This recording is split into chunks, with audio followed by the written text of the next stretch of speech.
Right, so this detail issue I want to talk about.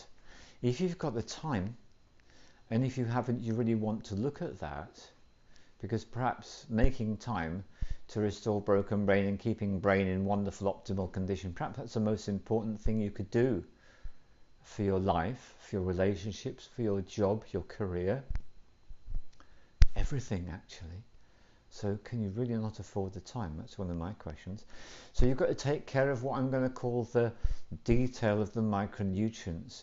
You want to make sure that you have got the minerals and vitamins, including the vitamin C. Now, you can go down what I call the conventional route, and you can take a multivitamin, multimineral pill. You can take your vitamin C pills. You can take pills for zinc, for magnesium. A bit of a waste of time, go into that in a minute. Calcium. You can go into the pills for vitamin B6 and B12 and folic acid. You can go into the pills for your vitamin D and your omega oils, and that's a choice that some people make. And I'll be honest with you, I'm not having it. No, it's just not good enough for me. And that's the thing that I've learned. I've got this great gift in my life. I have a mother who taught me how to look after other people, and a father who taught me how to look after myself. Am I lucky? I certainly am. So I look after my vitamin B12 because I know that actually lamb's liver is unbeatable. There's nothing better than that. That really is it. So vitamin B12, no pills. The pills don't work that well. You can get liquids which you can drop in which work better, cost a lot more money. That can help you, but really the bottom line is there is nothing better than lamb's liver. Grass-fed, of course. Well, lambs outside, grass-fed goes without saying, doesn't it? So that's why it's lambs as opposed to other animals which might have been kept inside under horrific battery conditions. We're not having that. No, of course we're not.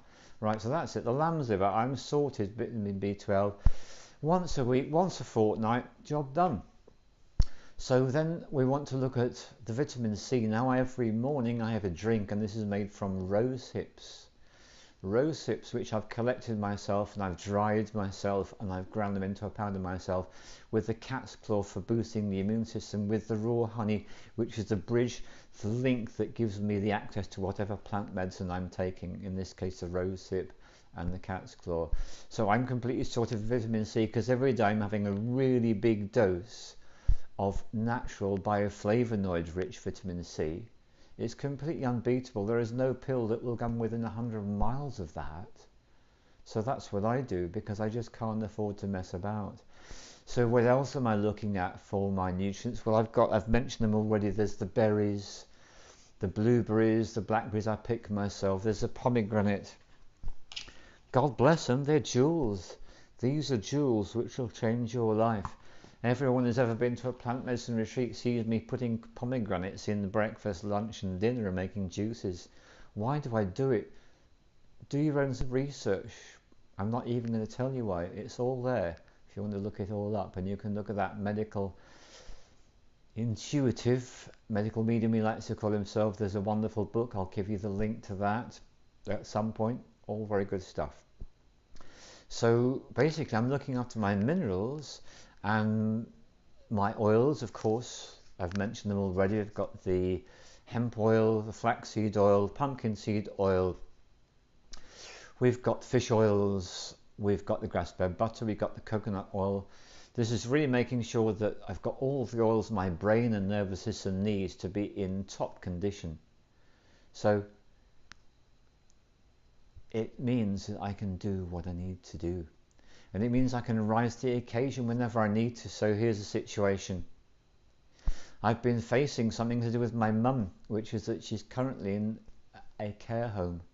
The care home is feeding her all the foods which I regard to be brain poisons. The sugar, the sugar in the drinks, the sugar in the biscuits, the sugar in the cakes, offered ad lib. And then there's the cheese sandwich, so that's the dairy and that's the gluten. I mean, that says it all, doesn't it? And I've been in a state of agony, living with the fact that my mother's in a place where they're giving her things which is actually harming and exacerbating the dementia. So this morning I made my choice. I'm leaving this part of the world. I'm moving today. I'll arrive after midnight tonight, and tomorrow I'll get her out of the home, which is something I mentioned in one of my films. I'm going to get her out. I'm going to start to feed her all the good stuff. You can imagine how much better I feel about that. So that's wonderful. So this is it when it comes to broken brain, dementia, Alzheimer's, ADD, ADHD,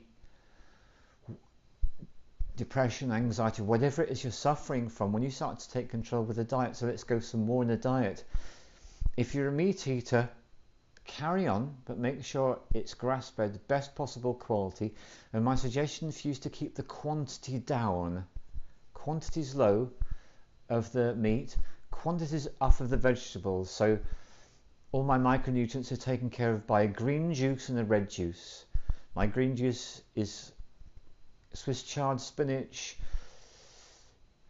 cucumber, courgette, pak choi, nasturtium leaves, because I've got them growing in the backyard garden there.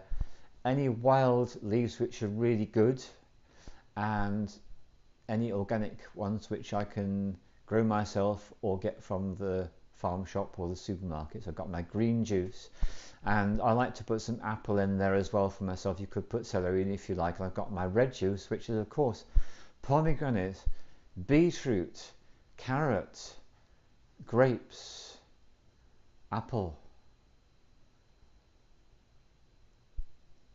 pineapple. Whenever I can, get a bit of radish in there as well. Wonderful stuff. So these green juices are really great. So I don't need to bother to go down the scientific route because I'm taking so much in these ways. So then let's look at the carbs. So we've binned off the carbs containing the gluten, and even the conventional pasta, that's gone, that's history now. And what I'm doing instead is I'm having the whole grains. The buckwheat I really like. You could use millet, you can use the brown rice. If you use brown rice, you need to be careful about the arsenic, so you need to give it a good soak, preferably overnight. Throw away the soaking water and cook for a decent length of time. Really, you need to give your brown rice about an hour, and it's about 2 to 2.5 times water to rice.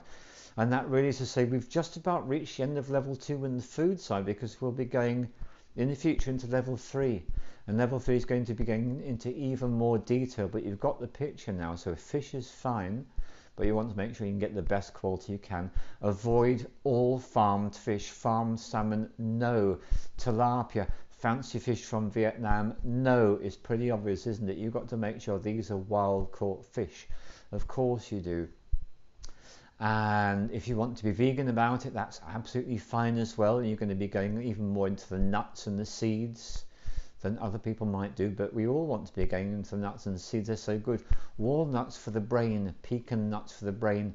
Look at a pecan nut, look at a walnut. What does it look like? The ancients practice of sympathetic magic tells us if it's brain food, that's going to be good for us, and so it is. So thank you very much for having reached the end of part 2, level 2 on the dietary side with me, and the next film will be shot from South Devon. Thank you, and I'll keep you updated on the progress of my mum.